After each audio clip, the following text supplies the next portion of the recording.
Hello and welcome back. एक बार फिर से आप सभी का कॉलेज क्लास 24 में स्वागत है और आज आपकी डिमांड पर एक नए टॉपिक डिफरेंशियल इक्वेशंस का लेकर के आपके बीच हाजिर है। और आज की टॉपिक हमारी होने वाली है linear differential equations of second degree with variable coefficient, या इसी को एक और नाम से भी हम जानते हैं जो इसका प्यारा सा नाम है linear differential equations of higher order. तो आप जो भी टॉपिक्स के अकॉर्डिंग अगर नाम जानते हैं उस अकॉर्डिंग आपको पढ़ना है, क्योंकि हम यहाँ पर बात करेंगे सबसे पहले बेसिक्स पर। बेसिक्स के साथ साथ कुछ बनाएंगे प्रॉब्लम, और प्रॉब्लम्स बनाने के बाद हम करेंगे एग्जाम्स पॉइंट ऑफ व्यू पर बात, यानी इंपॉर्टेंट क्वेश्चंस आपके साथ शेयर करेंगे। तो बने रहिएगा हमारे साथ शुरू से लेकर के लास्ट तक। और अगर आप हमारे चैनल पर नए हैं तो प्लीज सब्सक्राइब कर दीजिएगा। अच्छी लग रही होगी वीडियो तो लाइक कर दीजिएगा। अगर कोई डाउट है तो नीचे कमेंट बॉक्स आपके लिए खुला है, वहां जाइए फटाफट से कमेंट करिए कि आपका क्वेश्चन क्या है, या कुछ भी सजेशंस भी देना है तो आप नीचे कमेंट बॉक्स में कर सकते हैं। अच्छा, हम स्मार्ट लग रहे हैं कि नहीं ये भी बता सकते हो। बाकी तो खैर आइए इस पर हम लोग विस्तार पूर्वक से चर्चा कर देते हैं। तो सबसे पहले इस टॉपिक्स को पढ़ने से पहले हम थोड़ी बहुत पीछे की थोड़ी सी एक छोटा सा टॉपिक्स को रिवाइंड करके आपको बताते हैं। इससे पहले जो आपने एक टॉपिक पढ़ा होगा वो था linear differential equation, linear differential equation with constant variable, with constant coefficient, sorry constant coefficient का ये एक टॉपिक आपने पढ़ा होगा, जिसमें हमारे पास कुछ इस तरीके का इक्वेशन होता था dy by d x two plus 6 dy/dx plus 4y is equal to e to the power x। इस तरीके के हमारे पास एक इक्वेशंस बन करके आता था। और इस इक्वेशंस में हम जब देखते थे कि यहाँ पर dy/dx की जो कोफिशिएंट है वो हमारे पास एक कांस्टेंट होता है, तो हम इस इक्वेशंस को कहते हैं linear differential equations with constant coefficient. ठीक है जी। और खास बात करके इसको बनाने में आप दो चीजों का यहाँ पर आंसर निकालते थे, एक CF और दूसरा PI। CF निकालने के लिए आप एक्सिलरी इक्वेशंस का यूज करते थे और PI का तो अलग अलग मेथड आपके पास आता था। ये मेथड आपने पढ़ा है तो खैर ठीक है, नहीं पढ़ा तो हमें नीचे कमेंट बॉक्स में जरूर लिख दीजिएगा। इस पर भी एक सेपरेट लेक्चर ले करके आने का पूरा प्रयास करेंगे। लेकिन आज हम इस वीडियो पर डायरेक्टली तौर पर पहुंचने का मेन कारण है कि आप ही में से किसी ने कमेंट करके हमें बताया कि सर इस टॉपिक्स पर हमें वीडियो अपलोड कर देनी चाहिए, तो उसी सिलसिले में आज हम इस टॉपिक्स को लेकर के आए हैं। तो सिंपली ढंग से अगर आपने ये टॉपिक पढ़ लिया है तो खैर ठीक है, चलिए हम लोग आगे बढ़ते हैं। अब यहाँ पर जो हम टॉपिक्स पढ़ रहे हैं वो खास बात करके हमारे पास है linear differential equation of second order with variable coefficient, यानी यहाँ पर जो भी dy/dx की कोफिशिएंट दिखेगा वो वेरिएबल के रूप में दिखेगा, यानी x के टर्म में वो हमारे पास देखने को मिलेगा। तो खास बात करके यहाँ पर ये इक्वेशन दिखेगा कैसे, d2y/dx to p dy/dx qy is equal to r, इस तरीके का टर्म में वो दिखेगा। अच्छा जी, यहाँ पर जो हम px लिख रहे हैं या qx लिख रहे हैं या rx लिख रहे हैं, इसका मतलब बस इतना ही है कि ये जो भी टर्म होगा वो कहीं ना कहीं x के टर्म में होगा। और जब कोई भी चीज x के टर्म में होता है तो हम उसको फंक्शन ऑफ x कहते हैं। कोई y के टर्म में अगर होता है तो उसको हम फंक्शन ऑफ y कहते हैं। तो यहाँ पर जो भी टर्म हमारे पास दिखेगा px के जगह qx के जगह वो rx की जगह, वो कहीं ना कहीं x के टर्म में इन्वॉल्व वाला टर्म होगा। जैसे हम लिख दिए चलो sin x, हम लिख दिए e to the power x, चलो हम लिख दिए चलो x स्क्वायर, ये सारे के सारे x के टर्म में इन्वॉल्व है, तो हम इसे कहते हैं फंक्शन ऑफ x। इस बात को ध्यान में रखिएगा। तो हमने इस तरीके का इक्वेशंस को हमने कहा कि भैया ये हमारे पास एक लीनियर डिफरेंशियल इक्वेशंस है हायर ऑर्डर का। ठीक है। और यहाँ पर जो भी px है qx है rx है उसके बारे में हमने लिखा कि this is the continuous functions of x। ठीक है, तो हम इस तरीके से चीजों को समझ करके चल रहे हैं। तो सबसे पहले तो आपने देख लिया कि भैया वो दिखेगा कैसे, तो दिखेगा हमारे पास इस तरीके से। अगर इसको नॉर्मल वे में भी अगर हम लिख करके आपको बताएं तो ये हमारे पास इस तरीके से दिखेगा d2y/dx2 प्लस में p dy/dx प्लस यहाँ पर qy is equal to r, इस तरीके का भी टर्म में वो देखने को हमें मिल सकता है। अच्छा, यहां तक तो हम समझ गए सर। तो यहां तक अगर आप समझ गए हैं तो अब हमारे पास मेन बात करने के लिए बस यही है कि इससे रिलेटेड एक एग्जांपल्स देते हैं तो आपको और भी इस इक्वेशंस की अंडरस्टैंडिंग दिख जाए कि आखिर ये दिखने वाला कैसा है। ठीक है, तो हम एक बार और इसका एक एग्जांपल्स लेकर के आपको बताते हैं। ये दिखेगा इस तरीके का, d2y/dx2 -2 10x dy/dx plus 5y is equal to sec x into e to the power x। इस तरीके का टर्म आपके पास देखने को मिल सकता है।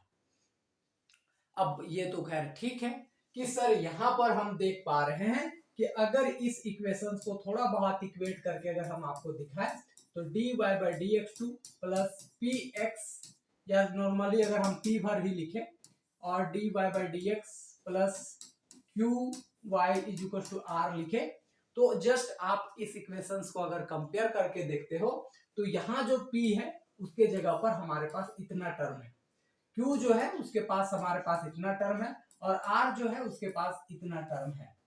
तो इसका मतलब ये हुआ कि ये हमारे पास एक लीनियर डिफरेंशियल इक्वेशन है हायर ऑर्डर का, और खास बात करके ये इस तरीके का दिखेगा आपके पास, ये समझ करके आपको चलना। चलिए एक इक्वेशन और लिखते हैं, एक दूसरा इक्वेशन लिखते हैं d2y/dx2 plus cos x dy/dx minus 4 e to the power x y is equal to, हम क्या लिख सकते हैं, चलो x² लिख दिए।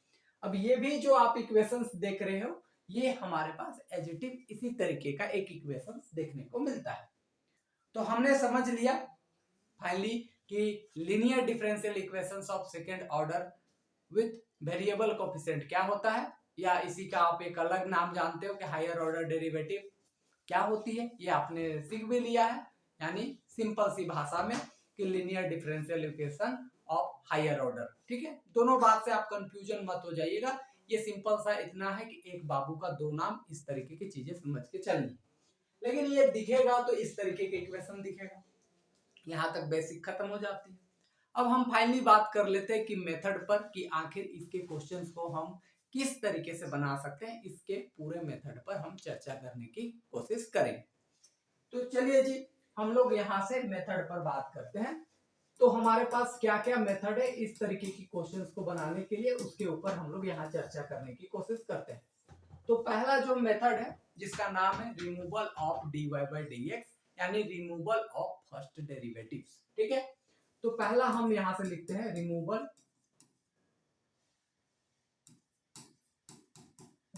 Of first derivative. ठीक है जी, तो हम यहां से वो चीजें यहां से लिख करके चल रहे हैं। दूसरा हमारे पास है कि चेंज ऑफ वेरिएबल, ठीक है जी, इस पर हम लोगों को कमेंट करनी है। और तीसरा जो है वेरिएशंस ऑफ पैरामीटर। ठीक है, तो ये हमारे पास तीसरा टॉपिक होगा, वेरिएशन ऑफ पैरामीटर। तो इस तरीके के क्वेश्चंस को बनाने के ये तीन मेथड है।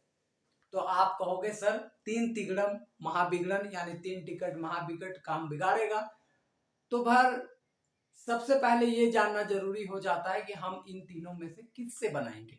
ठीक है जी, चलिए तो हम यहाँ पर आपको एक सिंपल सा मेथड बताते हैं कि इन तीनों में से आप किसी एक का भी यूज करके क्वेश्चंस को बना सकते हैं। एग्जाम हॉल में कहीं भी ये नहीं लिखा रहेगा कि आप इन मेथड से बनाइए, आपको कह देगा कि भैया अभी जो थोड़ा देर पहले आपको एग्जांपल्स दिए उस वाले इक्वेशंस को लिख देगा और कहेगा फाइंड द सॉल्यूशंस। तो आप क्या करोगे, सिंपल सा इन तीनों में से कोई एक मेथड यूज करोगे और बना डालोगे। तो ध्यान रहे कि हम इन तीनों को एक एक करके अब हम सीखने का प्रयास करते हैं और उसके बारे में बहुत विस्तार पूर्वक से चर्चा कर लेते हैं एक एक करके। और तीनों का तीनों मेथड शानदार है। ये जरूरी है कि आप अपने अकॉर्डिंग जो भी मेथड आपको इजी लगता है उस मेथड के अकॉर्डिंग आपको बना लेनी है। हम तो खैर तीनों मेथड आपको सिखाएंगे, अब आपकी चॉइस है कि आप किससे बनाते हैं। खैर हम लोग थोड़ा सा अब आगे बढ़ते हैं। और सिंपली तरीके से हम सबसे पहला वाला मेथड पे बात कर लेते हैं, यानी कि हम सिंपली बात करें रिमूवल ऑफ फर्स्ट डेरिवेटिव, इस पर हम लोगों को चर्चा कर लेनी है। तो सिंपली तरीके से अगर हम यहाँ पर बात करने की कोशिश करें तो हमारे पास जो इक्वेशन है यानी d2y/dx2 plus p/dx plus qy=r, इस तरीके का हमारे पास इक्वेशन है। और अगर हम इस इक्वेशन में इसका सॉल्यूशंस निकालना चाहते हैं तो पहला मेथड हमारा ये कहता है कि आप ये जो dy/dx दिख रहा है यानी फर्स्ट डेरिवेटिव, इसको गायब कर दीजिए, इससे हमारा सॉल्यूशंस निकल जाएगा। अब आपको पता है कि हम कोई चीज गायब करते हैं तो उसके जगह कुछ ना कुछ तो लाना पड़ेगा, और या गायब कर रहे हैं तो उसकी कुछ ना कुछ मेथड होगा गायब करने का। तो हमने पूछ लिया इससे कि भैया बताओ, हम ठीक है तुम कह रहे हो गायब कर देगा, तो हम गायब तो कर देंगे, लेकिन बताओ इसको गायब करने का मेथड क्या है, कैसे इसको ठीक ठाक करोगे। तो हाँ, इन्होंने कहा कि भैया आपको सिंपली पुट करना है y=ρ×u, ठीक है, ρ×u पुट कर दीजिए, आपका ये सॉल्यूशन निकाल करके दे देगा।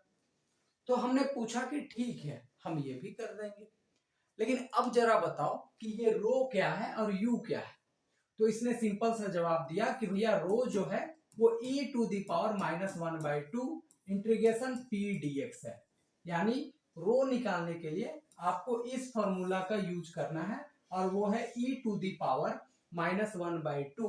इंटीग्रेशन p dx, इसका यूज करना है। ठीक है, यहां तक तो समझे। अब हमने पूछा कि अच्छा ठीक है, यहां तक तो हम समझे, u निकालने का फंडा क्या है। तो इसने कहा u निकालने के लिए आपको इस इक्वेशन से, यानी इस इक्वेशन को इसमें चेंज कर दीजिए, यानी du/dx2 प्लस q1u=r1। चलो ठीक है, इसने कहा कि u निकालने के लिए इस इक्वेशन का यूज करिए, तो हमने कहा कि ठीक है कर लेंगे। लेकिन इसने कहा कि भैया d2u/dx2 प्लस q1u=r1 लिखिए। तो यहाँ मेरे पास सवाल फिर आया कि भैया ये q1 क्या है और ये दूसरा हमारे पास r1 क्या है। तो इसने सिंपल सा एक जवाब दिया कि q1 निकालने के लिए एक फॉर्मूला है q-1/2 dp/dx, यानी p का x के रिस्पेक्ट में डेरिवेटिव, -1/4 इंटू p², इसका यूज कर लीजिएगा। और दूसरा r निकालने के लिए, यानी सिंपल से r1 निकालने के लिए इस r को सीधा सीधी ये जो रो निकालिएगा उससे डिवाइड कर दीजिए, इससे r निकल जाएगा। ठीक है, तो अब हमारा क्या हुआ कि जो q1 आएगा r1 आएगा, इसको हम यहाँ पर रखेंगे। इससे यहाँ पर रखने से अब हम इसको सिंपली एक्सिलरी इक्वेशंस का यूज करेंगे और खास बात करके इससे u निकाल लेंगे। ठीक है जी, अब जो हमारे पास जो u इस इक्वेशन से आएगा, रो इस इक्वेशन से आएगा, उसको हम इस वाले इक्वेशंस में रखेंगे, और जैसे ही हम इस वाले इक्वेशंस में रखेंगे हमारा सॉल्यूशंस निकल करके आ जाएगा। ठीक है जी, तो हम एक बार फिर से आपको मेथड को धाए तरीके से रिवाइज करवा देते हैं। देखो हमारा इक्वेशन इस तरीके का दिखेगा, इस इक्वेशन से p लिख लेना है, q लिख लेना है, r लिख लेना है। इस इक्वेशन के मदद से हम लोग को पहले रो निकाल लेना है, और इस वाले इक्वेशंस की मदद से हमको u निकाल लेना है। u निकालने में q1 और r1 की जरूरत पड़ेगा, तो उसके लिए हम इस फार्मूला का और इस फार्मूला का यूज करेंगे। और जैसे ही रो और u निकल गया हम यहाँ रखेंगे, हमारा सॉल्यूशंस निकल करके आ जाएगा। तो ये हमारा पूरा मेथड है इस तरीके की क्वेश्चंस को बनाने के ऊपर। तो फाइनली अब हमारे पास मेन बात है कि क्वेश्चंस ले लिया जाए, एग्जांपल्स को समझ लिया जाए कि ट्राई कैसे करोगे, और फिर हम नेक्स्ट क्लास में आप पर चर्चा कर रहे होंगे कि कौन कौन सा इंपॉर्टेंट क्वेश्चन है और आपको वो सारी चीजें कैसे प्रैक्टिस में लानी है। सीधा सपाटा बात करें तो हम आज भी जो क्वेश्चंस लेंगे वो आपके एग्जाम हॉल के लिए इंपॉर्टेंट होगा, साथ में कंसेप्ट को भी समझने के लिए होगा। तो आप अभी तक हमारे चैनल से बने हुए हैं तो प्लीज वीडियो को लाइक कर दें, नीचे कमेंट बॉक्स में लिखना ना भूलें कि भैया आपको कोई डाउट तो नहीं है, और डाउट नहीं है तो क्या आपको ये लेक्चर पर कुछ भी अंडरस्टैंडिंग आया है, मतलब कुछ भी जो आपको कमेंट में लिखना पसंद आता है जरूर लिखिएगा। इससे हमें कुछ अनुभव और कुछ नए वीडियो के साथ आपके पास मिलने का एक मौका जरूर देती है। बाकी हम लोग बढ़ते हैं इससे रिलेटेड क्वेश्चंस को लेने के ऊपर, और जो हमने इससे पहले वाले जो एग्जांपल्स लिया था ये वाला, इसी को धर के हम बना देते हैं ताकि आपको अंडरस्टैंडिंग भी आ जाए कि सर दूसरा नया क्वेश्चन तो ले नहीं रहे हैं, वही लिए जो इन्होंने एग्जांपल्स के तौर पर हमारे पास लिखा है। चलिए जी, तो हम यहां से सीधा सीधी इस वाले इक्वेशंस का यूज करना चाह रहे हैं।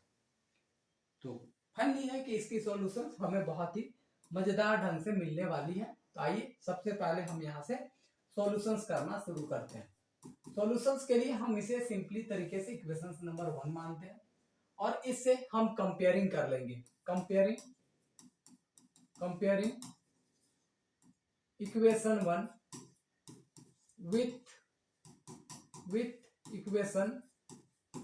Equation d2y by dx2 plus p dy by dx plus q y is equal to r। तो हम इस तरीके की इक्वेशंस का यूज कर ले रहे हैं। अब इस इक्वेशन से हमने कंपेयर किया तो ध्यान से देखो, p के बराबर हमारे पास -2 इंटू 10x है, तो हेयर हम वो लिख लेते हैं कि p is equal to -2 into 10x है, वो हमने यहाँ से लिख दिया। q की जो वैल्यू है y तो y मैच कर गया, q की वैल्यू 5 है तो q की वैल्यू सिंपली 5 लिख दिए। r की जो हमारे पास वैल्यू है वो सीधा सीधी r की वैल्यू इससे कंपेयर करेंगे तो सीधा सीधी हमारे पास sec x into e to the power x, ये हमारे पास वैल्यू निकल करके आ रही है। तो इतना काम तो आपको सबसे पहला स्टेप में कर लेना है। तो हम यहाँ पर स्टेप देते भी चल रहे हैं। अभी थोड़ा देर के लिए समझने के लिए आप एग्जाम हॉल में स्टेप लिखने की कोई जरूरत नहीं है, लेकिन आपको ये याद रहे कि स्टेप 1 में क्या, स्टेप 2 में क्या, स्टेप 3 में क्या करोगे, इससे आपको बहुत अच्छी अंडरस्टैंडिंग आने वाली है। अब इसके बाद जो हमारा स्टेप नंबर 2 आता है उस पर ध्यान दीजिए। स्टेप 2 की हम यहाँ पर चर्चा कर लेते हैं कि सिंपली आप यहाँ पर पुट करोगे y is equal to rho into you, और सपोज हम इस इक्वेशन को नाम दे देते हैं इक्वेशन नंबर 2। ठीक है जी। अब यहाँ पर जो टास्क है वो रो निकालने के ऊपर पहला और दूसरा यू निकालने के ऊपर। तो सबसे पहले हम रो निकाल लेते हैं। रो निकालने का फॉर्मूला है e to the power -1/2 integration of p into dx। अब यहाँ से रो तो रो हो गया, e तो e हो गया, -1/2 तो 2 हो गया, इंटीग्रेशन p की जगह पर हमारे पास इतना वैल्यू है तो रख देते हैं -2 इंटू 10x इंटू dx। तो ये हमने रख दिया। यहाँ से रो तो रो हो गया, यहाँ से अगर आगे बढ़ोगे तो e टू e हो गया, 2 से 2 कैंसल, माइनस माइनस प्लस, तो फाइनल इंटीग्रेशन में बचेगा 10x एंड dx। थोड़ा सा आगे अगर बढ़ोगे तो सीधा सीधी e बचा। 10x का इंटीग्रेशन आप जानते होंगे कि माइनस लॉग cos x होता है, या तो अगर हम पॉजिटिवली लिखना चाहते हैं तो log sec x भी हम लिख सकते हैं। तो हम पॉजिटिव लेना ज्यादा बेटर समझते हैं तो हम यहाँ पर log sec x लिख देते हैं। अब एक बात आप लोग जानते होंगे कि log और e जो होता है यानी लॉगरिथमिक फंक्शन और एक्सपोनेंशियल, ये एक दूसरे का रेसिप्रोकल होता है। इस वजह से ये एक दोनों को कैंसिल करके सीधा सीधी अब हमारे पास sec x ही बचेगा, क्योंकि इन दोनों को मिल करके 1, तो सीधा सीधी यहाँ पर हम सिंपली कह सकते हैं कि यहाँ sec x बचेगा। इस बात को आप ध्यान में रखिएगा। तो सीधा सीधी रो की जो हमारे पास वैल्यू आ रही है वो sec x आ रहा है। तो हम इसको भी थोड़ा सा हाईलाइट करने के लिए आपको यहाँ पर ब्रैकेट में इसको बंद कर देते हैं ताकि इसकी हम बाद में यूज कर सकते हैं। ठीक है जी। तो जो भी वैल्यू है जिसको हम लोग बहुत बारीकी तरीके से यहाँ पर आपके सामने रख रहे हैं। तो दूसरा स्टेप में हमने ये काम कर लिया। आइए अब हम थोड़ा सा और आगे बढ़ते हैं और अब हम चर्चा करने वाले हैं स्टेप नंबर 3 पर। स्टेप नंबर 3 में हमारे पास जो बन जाता है, यानी कि कुल मिला करके स्टेप 3 की अगर हम बात करें तो स्टेप 3 में हमें u निकालने के ऊपर टास्क करनी है। तो u निकालने के लिए d2u by dx2 plus q1 u is equal to r1 की जरूरत पड़ती है। सपोज हम इक्वेशन नंबर इसको 3 मानते हैं, और यहाँ पर जब हमको q1 चाहिए तो q1 के लिए फॉर्मूला आता है q -1/2 dp by dx and -1/4 and p का स्क्वायर। तो सीधा सीधी वो फॉर्मूला हमने लिख दिया। इससे Q1 निकाल लेते हैं। Q1 is equal to Q की वैल्यू देखो, Q की वैल्यू हमारे पास सीधा सीधी 5 है, तो हम यहाँ से 5 लिख दिए, -1/2 तो 2। अच्छा, dp by dx, यानी p को x के रिस्पेक्ट में डेरिवेटिव करना है। तो थोड़ी बहुत अगर आप ध्यान से देखो तो ये हमारा p है, उसको x के रिस्पेक्ट में डेरिवेटिव करोगे तो -2 तो 2 रहेगा, 10 का डेरिवेटिव करोगे तो सीधा सीधी यहाँ से sec स्क्वायर x बन करके आएगा। यहाँ से -1/4 तो 4 हो गया, p के जगह पर हमारे पास -2 इंटू 10x है, इसका स्क्वायर करोगे तो -2 का स्क्वायर 4 हो गया और 10 का स्क्वायर करोगे तो सीधा सीधी यहाँ से 10 स्क्वायर x बन करके आएगा। यहाँ से थोड़ी बहुत और सॉल्व करते हैं तो q1 = यहाँ से 5 आ गया, माइनस माइनस प्लस हो गया, 2 से 2 कैंसिल तो सीधा सीधी sec स्क्वायर x बन गया। यहाँ से 4 से 4 कैंसिल करेंगे तो माइनस, कुल मिला करके हमारे पास यहाँ बनेगा 10 स्क्वायर x, सीधा सीधी ये हमारे पास अभी तक बन करके आया है। यानी सिंपल तरीके से इस तरीके से हम सॉल्व कर पा रहे हैं। q1 तो q1 हो गया, 5 तो 5 हो गया और इसकी वैल्यू आपको पता होगा ट्रिगोनोमेट्री के अंतर्गत कि हम sec square x minus 10 square x की वैल्यू 1 लिखते हैं। या अगर आपको वो याद नहीं आ रहा होगा तो हम एक बेटर सा थिंग्स आपके साथ रख रहे हैं कि हम लोग जानते हैं कि 1 + 10 स्क्वायर x को हम सीधा सीधी यहाँ से sec स्क्वायर x भी यहाँ से लिख सकते हैं। तो वही है कि हम इसको उधर भेज देंगे तो सीधा सीधी 1 बनेगा। तो यहाँ से हम सीधा सीधी 1 लिख देते हैं ताकि आपको यहाँ पर कुल मिला करके जो वैल्यू है वो 6 मिलने वाली है q की वैल्यू, यानी सॉरी q1 की वैल्यू। अब टास्क है कि हम किसी तरीके से r1 की वैल्यू फाइंड आउट कर पाए। तो r1 की वैल्यू पता करने का एक सिंपल सा फॉर्मूला था। r1 पता करने के लिए r/रो होता है। r की जो वैल्यू था वो हमें यहां से पता चलेगा और वो क्या था देख लीजिए। यहां से r की वैल्यू ये है sec x इंटू e⁻x। तो हम यहां से मोटा मोटी उसको लिखते हैं sec x into e⁻x and upon rho की वैल्यू हमारे पास sec x आया है, थोड़ा देर पहले इसको हम सॉल्व कर दिए। sec x से sec x कैंसल, सीधा सीधी e⁻x ये हमारे पास सॉल्यूशन बन करके आ रहा है। तो अब हमारे पास q1 की वैल्यू भी आ गई, r1 की भी वैल्यू आ गया, सीधा सीधी उस वाले इक्वेशंस में रखेंगे 3 में और इसका सॉल्यूशंस निकालने की कोशिश करते हैं। तो आइए अब हमारा टास्क वहां पर बचेगा तो वही काम हम यहाँ पर कर लेते हैं। ठीक है जी, यहाँ सिंपल सा स्टेप 4 लेकर के चल रहे हैं। स्टेप 4, अच्छा एक बात फिर से हम कह देते हैं कि ये जस्ट स्टेप देना बस आपको समझाने के लिए है, इसका एग्जाम हॉल में आपका कोई भी किसी तरीके का यूज नहीं देखने को मिलता है। चलिए अब यहाँ पर अगर हम इस इक्वेशंस में रखें, जैसे अगर हम यहाँ से बात करें d2u/dx2 प्लस q1 की वैल्यू यहाँ से रखोगे तो सीधा सीधी 6 हो गया, यहाँ पर u रख सकते हैं और r1 की वैल्यू सीधा सीधी यहाँ से रखोगे तो e⁻x बनेगा। और इन दिस केस अब इसका सॉल्यूशंस निकालना हमारा प्रायिकता बन जाती है, यानी प्राथमिकता बन जाती है, प्रायिकता बोल रहे हैं तो सीधा सीधी ये समझ करके चलिए। तो यहाँ से अगर आप एक्सिलरी इक्वेशंस निकालते हो तो सीधा सीधी यहाँ से d² प्लस यहाँ पे 6 लिखोगे और क्योंकि ऊपर वाला यहाँ u है तो u लिखेंगे e⁻x, क्योंकि अगर यहाँ पर y रहता था तो d2u प्लस ये 6 लिखते थे और जो यहाँ ऊपर में y रहता था तो y बाहर निकलता था, क्योंकि यहाँ u है तो u बाहर निकल रहा है। एक्सिलरी इक्वेशन यूज करने के लिए हम यही तो करते थे इससे पहले वाले एक्सरसाइज में। तो अब यहाँ से हम डायरेक्ट लिखते हैं द एक्सिलरी इक्वेशन।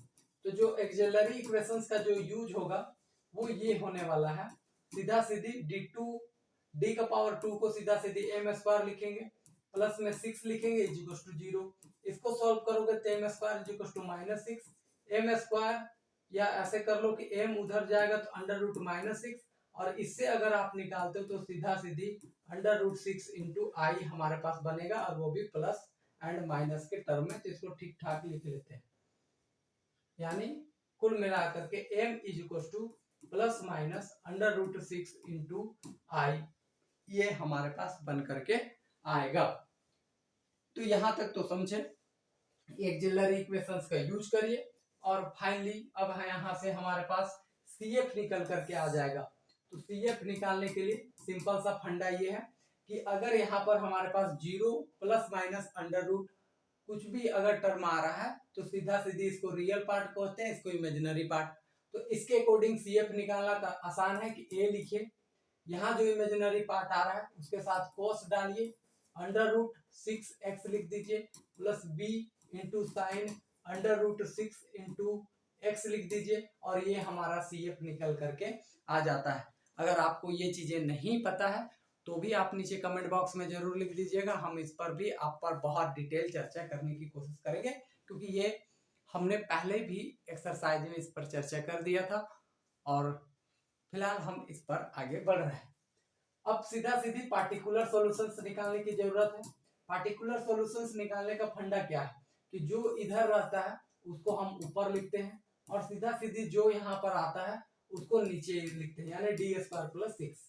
अच्छा, एक बात और, यहाँ पर जैसे e⁴ax/fd रहता था, तो सीधा सीधी जो x का कोफिशिएंट होता था उसी को हम यहाँ पर d की जगह रखते थे। ठीक है जी, इस बात को भी आपको याद होगा। तो सीधा सीधी यहाँ पर देखो x के आगे कुछ नहीं तो 1 कोफिशिएंट है, तो यहाँ पर सीधा सीधी e⁴x 1 रखेंगे तो 1² + 6, दिस मींस e⁴x/7 बनेगा। तो इस तरीके से पार्टिकुलर सॉल्यूशन निकल करके आ गया। सीधा सीधी u की वैल्यू निकालोगे CF + PI, तो कुल मिला करके यहाँ पर u की वैल्यू CF हमारे पास इतना है, यानी a cos √6 into x plus b into sine √x, and यहाँ पर जो पार्टिकुलर सॉल्यूशन है e⁴x + 7, तो इतना निकल करके आया है। अभी u की वैल्यू हमने रो की वैल्यू निकाला, u की वैल्यू निकाले, अब हमारे पास है कि हम इसकी फाइनल रिजल्ट को लिख दें, और वो फाइनल रिजल्ट कहाँ से लिखेगा, तो इक्वेशंस नंबर 1 में हमने आपको पहले भी बता दिया था कि जैसे ही आपके पास रो और u की वैल्यू आ जाए, सीधा सीधी रो और u की वैल्यू आ जाए, ये जो आपके पास इक्वेशन दिख रहा है y = रो इंटू u, यहाँ पर रखना होगा। ऐसा क्यों? क्योंकि हमारा जो ओरिजिनल चल रहा था वो d2y/dx2 यानी ऊपर में y था, इस चलते जो हमारा u और रो आया है उसको इस इक्वेशन में रखना होगा। तो अगर हम वहां से रखते हैं तो हमारा जो फाइनल सॉल्यूशन है, यानी अगर हम यहां से लिखेंगे हेंस फ्रॉम इक्वेशन 2,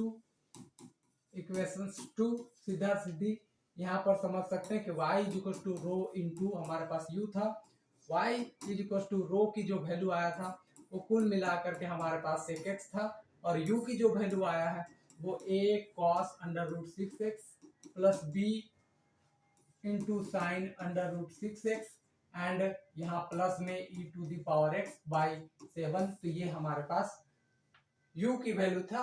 अब इससे हमारा फाइनल आंसर निकल गया। तो इस तरीके से हमें क्वेश्चंस को बनाना था। तो कुल मिलाकर के ये एक छोटी सी एग्जांपल था, छोटा सा क्वेश्चन था, लेकिन थोड़ा लंबा बन रहा था, लेकिन आपको घबराने की जरूरत नहीं है, क्योंकि इसी से रिलेटेड हम अभी लगातार आपको इंपॉर्टेंट क्वेश्चंस का प्रैक्टिस करवा देंगे। लेकिन अगर आप अभी तक हमारे चैनल से जुड़े हैं तो कमेंट बॉक्स में जरूर लिखना कि क्या ये आपके लिए हेल्पफुल था। नहीं था तो भैया हम नहीं मिलेंगे, लेकिन अगर था तो हम लोग जरूर मिलेंगे। और अगर आप हमारे चैनल से जुड़े हुए हैं तो सब्सक्राइब कर दीजिएगा, दोस्तों के साथ शेयर कर दीजिएगा, वीडियो को लाइक कर दीजिएगा। अगर अच्छा लग रहा है, नहीं अच्छा लग रहा है तो कमेंट में लिख देना कि सर थोड़ा सा ठीक ठाक कर लीजिए, तो भी हम लेकर के आएंगे। क्योंकि भाई साहब एक तरफा प्यार तो नहीं होता, जैसा हम आपके साथ कर रहे हैं, थोड़ी बहुत हेल्प आपको भी करनी है। मिलते हैं नेक्स्ट वीडियो में, तब तक के लिए wish you all the best and thank you so much. उम्मीद है कि आपको ये चीजें समझ में आ गया होगा। Thank you.